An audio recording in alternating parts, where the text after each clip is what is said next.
Hello everyone, welcome to the video lecture series of Mathematics 4. The subject code is KAS302/KAS402 and here we are in lecture number 8 of unit number 1.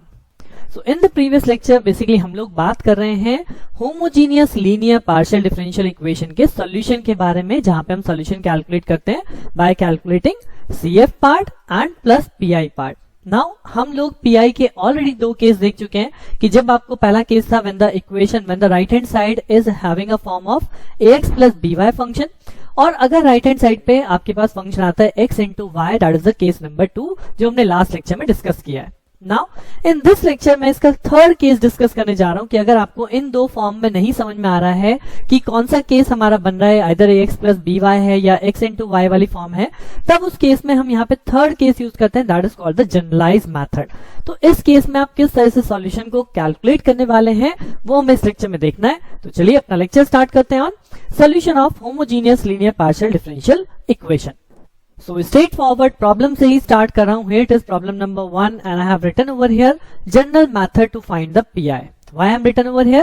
Because आप equation को देखेंगे del square z over del x square plus del square z over del x del y minus 6 del square z over del y square. अगर मैं इसको capital D की form में convert करूँ तो this is capital D square plus d d dash minus 6 d dash square, यानी कि this is a homogeneous equation because हर एक डेरिवेटिव का ऑर्डर क्या है, ऑर्डर 2 है, सेम ऑर्डर के डेरिवेटिव है.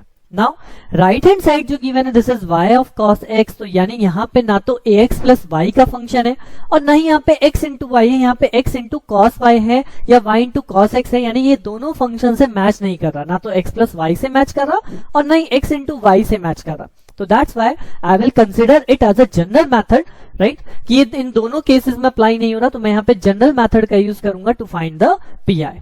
बट PI से पहले हम लोग क्या कैलकुलेट करते हैं, PI से पहले कोई भी इक्वेशन है आपके पास अगर वो होमोजीनियस है तो first of all we have to calculate the CF part. और CF क्या होगा, यहाँ पे हम ऑलरेडी D कैपिटल D की फॉर्म बना चुके हैं. अब यहाँ से CF के लिए क्या करना होता है, CF के लिए हम इस इक्वेशन को left hand side become equal to what, become equal to 0. जी हाँ, अब तक तो मैं मान के चलता हूँ कि आपको CF बहुत अच्छे से कैलकुलेट करना आ चुका होगा.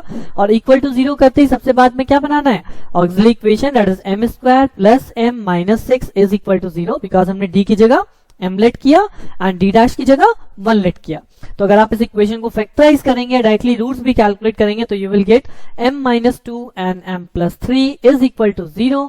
और इसी के बेस पे यहाँ पे हमें मिलेगा m is equal to 2 and m is equal to minus 3, जिस बेस पे हम इसका CF राइट डाउन कर सकते हैं. सो CF become f1 into y plus 2x plus f2 into y minus 3x based on these two roots value, right. अब इस case में मैं आप लोगों को एक और चीज यहाँ पे जरूर बोलना चाहूंगा कि जब भी आपको जनरलाइज मेथड में PI कैलकुलेट करना है तो उस केस में हमें फैक्टर फॉर्म की रिक्वायरमेंट होती है. फैक्टर फॉर्म मतलब कि जो हमें इक्वेशन गिवन है, जो D वाली इक्वेशन गिवन है, इसको फैक्टराइज करना पड़ेगा, तभी हम जनरल मेथड अप्लाई कर पाएंगे. सो इस क्वेश्चन के अंदर जब आप रूट्स कैलकुलेट करेंगे तो उन रूट्स के बेसिस पे ही आप इसे फैक्टराइज कर सकते हैं. सपोज आपने इस इक्वेशन को बनाया और उसके बाद कैलकुलेटर चलाया, you will get 2 and minus 3. तो इसका क्या मतलब हुआ, the roots are m minus 2 and m plus 3 because according to this factor हमें रूट्स मिलेंगे +2 and -3, राइट. सो कैसे भी कैलकुलेटर चलाइए, आप डायरेक्टली रूट्स तक पहुंचे, रूट से फैक्टर बनाने, क्योंकि ये फैक्टर मुझे रिक्वायर्ड होंगे to compute the PI. So now first part done, CF calculation हमने कर लिया. अब समझते हैं PI कैसे कैलकुलेट करेंगे. सो अगर PI की बात करूं तो PI के लिए इक्वेशन को मैंने फैक्टराइज फॉर्म में लिखना है. हम PI के लिए क्या लिखते हैं, PI is equal to this y cos x and इससे पहले मैं यहाँ पे लिखूंगा 1 अपॉन नाउ द 2 फैक्टर्स. अब 2 फैक्टर्स क्या है हमारे, अगर हम देखें तो यहाँ पे m माइनस 2 है ना, तो m किसकी जगह है, D की जगह, तो मैं इसे लिख सकता हूँ D minus 2D dash and the second factor can also be written as D plus 3D dash. तो ये जो गिवन इक्वेशन है, ये जो गिवन इक्वेशन है हमारी, इसी इक्वेशन को हमने लिखा था D square minus D dash minus 6 of D dash square is equal to y cos x. और इसी इक्वेशन को हमने फैक्टर फॉर्म में लिख लिया, जो कि हमें मिल गया D minus 2D dash and D plus 3D dash is equal to y cos x, जो हमने यहाँ पे फैक्टराइज फॉर्म में लिख लिया. अब क्या करना है, अब यहाँ पे सिंपल सा 1 by 1 एक एक फैक्टर कंसीडर करेंगे. सपोज मैं कहता हूं मैंने 1 minus 2D डैश को, D minus 2D डैश को बाहर रख लिया और इस D plus 3D डैश को मैं इस राइट हैंड साइड फंक्शन पे अप्लाई कर रहा हूं. तो कैसे अप्लाई करेंगे, यहाँ पे आप y को लेट करेंगे, let y is equal to C1 that is a constant plus 3 of x। अब ये 3x कहां से आया? ये 3x आया इस फैक्टर से, यहाँ पे d डैश का कोफिशिएंट क्या है? 3 है। सो इसलिए मैं यहाँ पे y को क्या लेट कर रहा हूं? c1 plus 3 of x। जब मैं सेकंड फैक्टर को कंसीडर करूंगा d माइनस 2d डैश वाले को, तब मैं यहाँ पे क्या कंसीडर करूंगा? यहाँ पे d डैश का फैक्टर कौन है? That is -2। तो जब मैं ये फैक्टर कंसीडर करूंगा तब मेरे y क्या होगा? y होगा मेरे y is equal to c2 minus 2 of x, right. So depends on your factor, depends on your coefficient, right. d dash का क्या कोफिशिएंट है, उसी बेस पे मैं यहाँ पे y को लेट कर रहा हूँ, y को रिप्लेस कर रहा हूँ। y is equal to c1 plus 3x, right.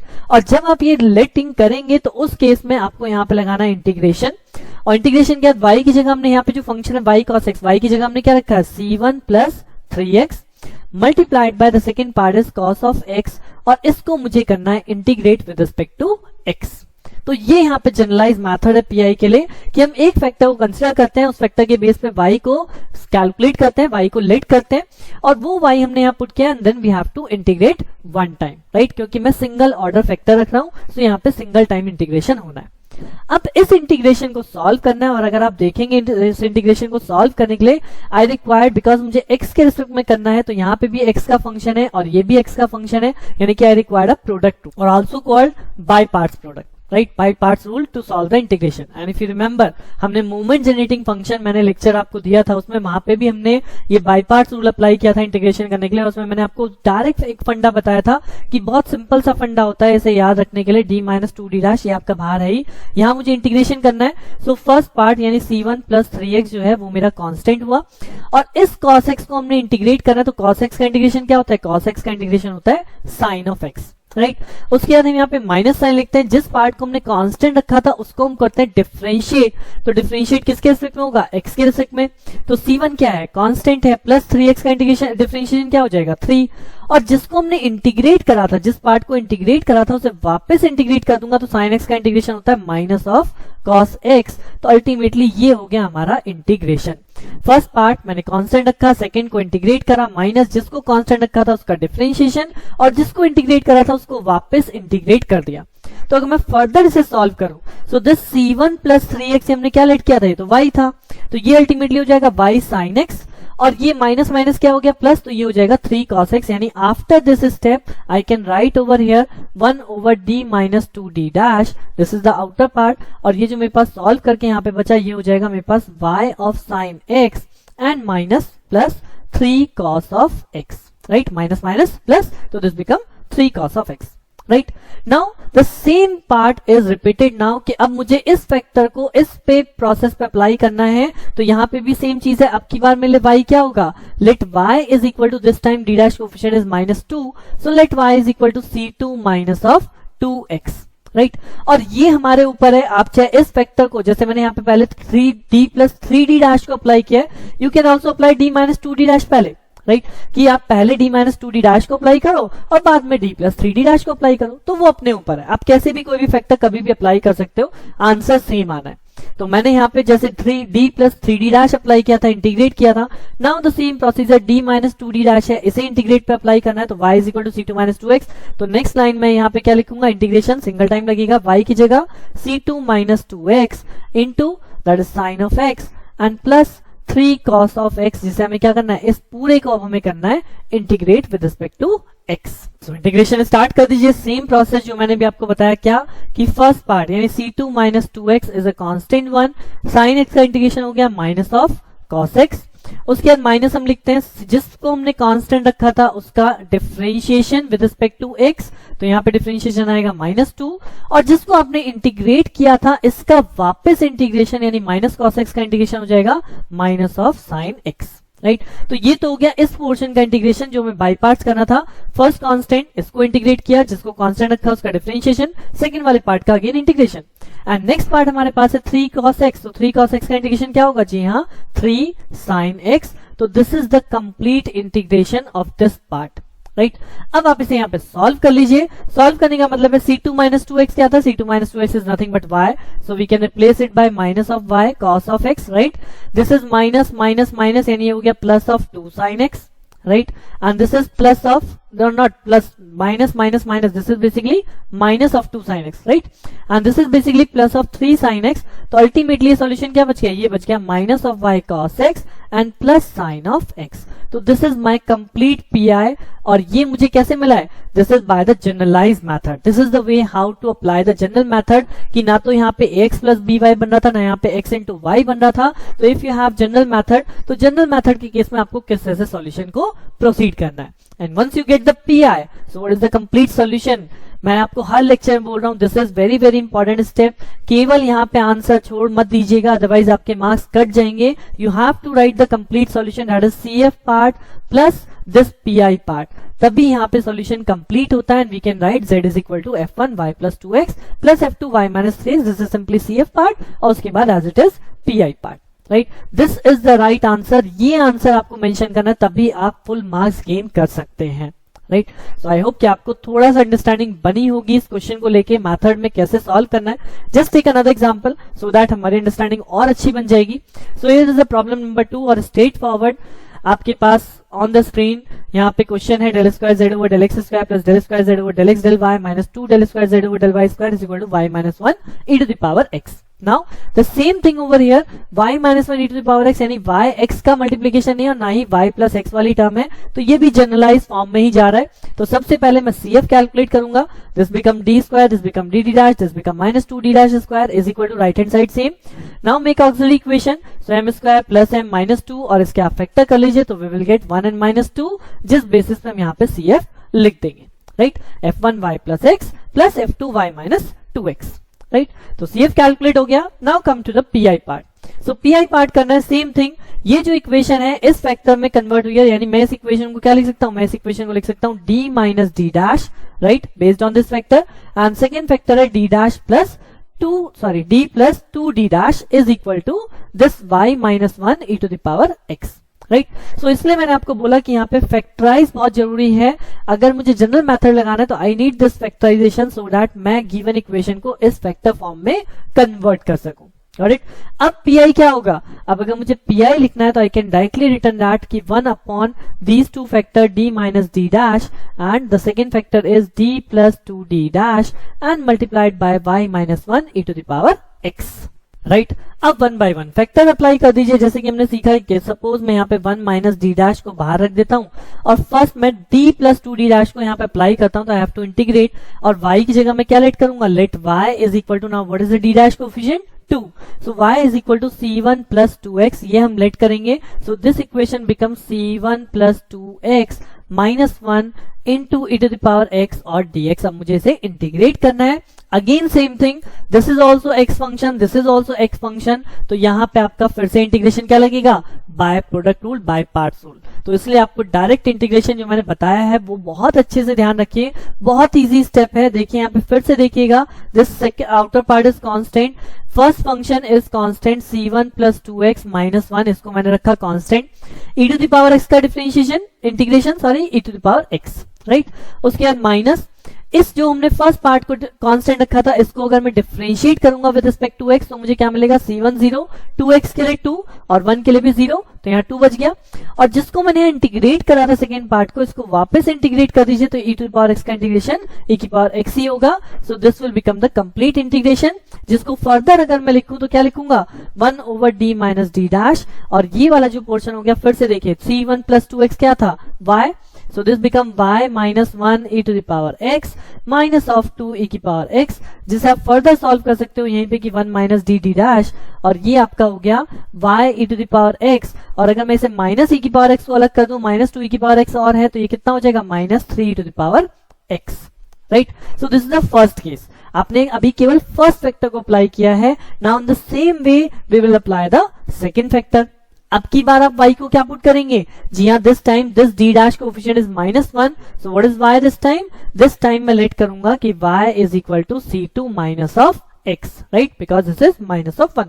So I will let y is equal to c2 minus x. तो अकॉर्डिंग टू दिस ये जो आपकी इक्वेशन है, ये जो आपका PI है, PI कन्वर्ट हो जाएगा, this is y e to the power x, यानी कि ये इंटीग्रेशन y की जगह हो जाएगा c2 माइनस x और e की power x, then minus 3 e to the power x, जिसको हमें इंटीग्रेट करना है विद रिस्पेक्ट टू x, तो सेम थिंग वापस से इंटीग्रेट कर लीजिए, c2 minus x is a constant part, right, e to power x को हमने इंटीग्रेट करा e की पावर x, माइनस जिसको कांस्टेंट रखा था उसका डिफरेंशिएशन -1 हो गया, और जिसको इंटीग्रेट किया था उसका वापस इंटीग्रेशन, और माइनस 3 की पावर x और है, इसका इंटीग्रेशन -3 की पावर ex होगा, राइट। इसे फर्दर सॉल्व किया तो यहाँ पे c2 माइनस एक्स को वापस y में कन्वर्ट कर दिया, y की पावर x हो गया, ये हो गया माइनस माइनस प्लस, और ये -3 e to power x।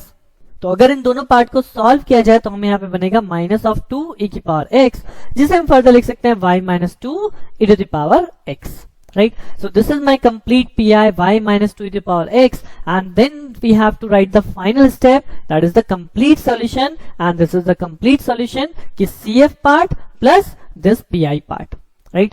So I hope कि after listening these two question आपको बहुत अच्छे से एक अंडरस्टैंडिंग बनी होगी कि इस जनरल मेथड के केस में जब हमारे पास ना तो x प्लस वाई टर्म है ना x इंटू वाई टर्म है, तो हमें किस तरह से प्रोसीड करना है। अब आपकी प्रैक्टिस के लिए एक और क्वेश्चन मैंने यहाँ पे रखा है, this is a question on your screen कि D square plus 2dd dash plus D dash square z is equal to 2 cos y minus x sin y।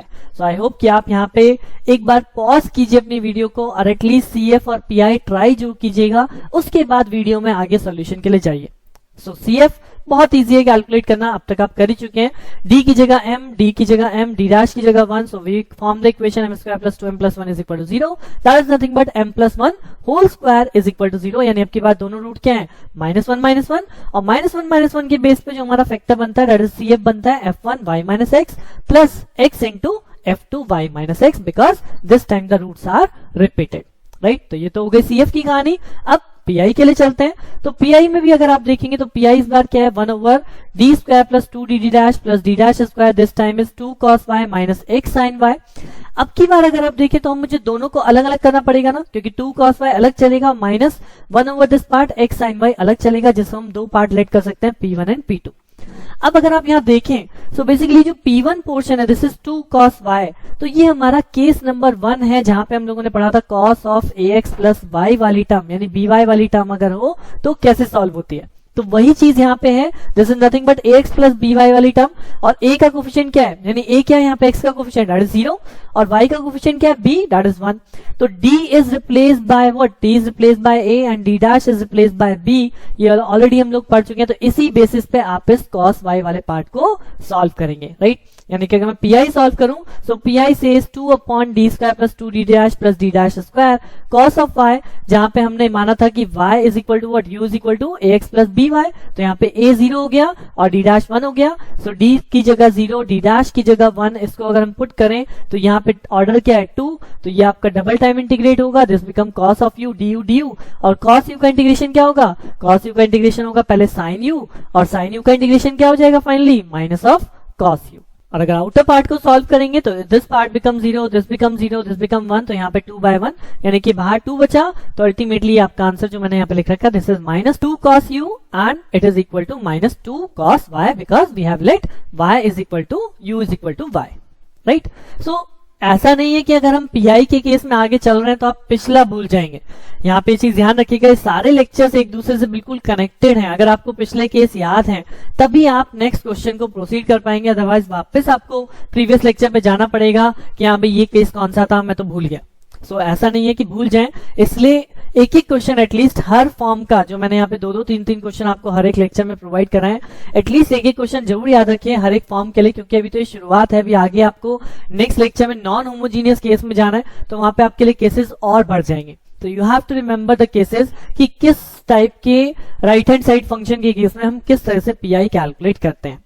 अब अगर मैं इसके P2 वाले पोर्शन की तरफ जाऊं so this P2 says x into y, right, लेकिन उसके बीच में क्या लगा है sin y, तो ये x इंटू वाई की टर्म नहीं है, ये x प्लस वाई की टर्म नहीं है, यानी कि ये मेरा कौन सा टर्म हो गया, now it is a generalize method, this is the third case, right.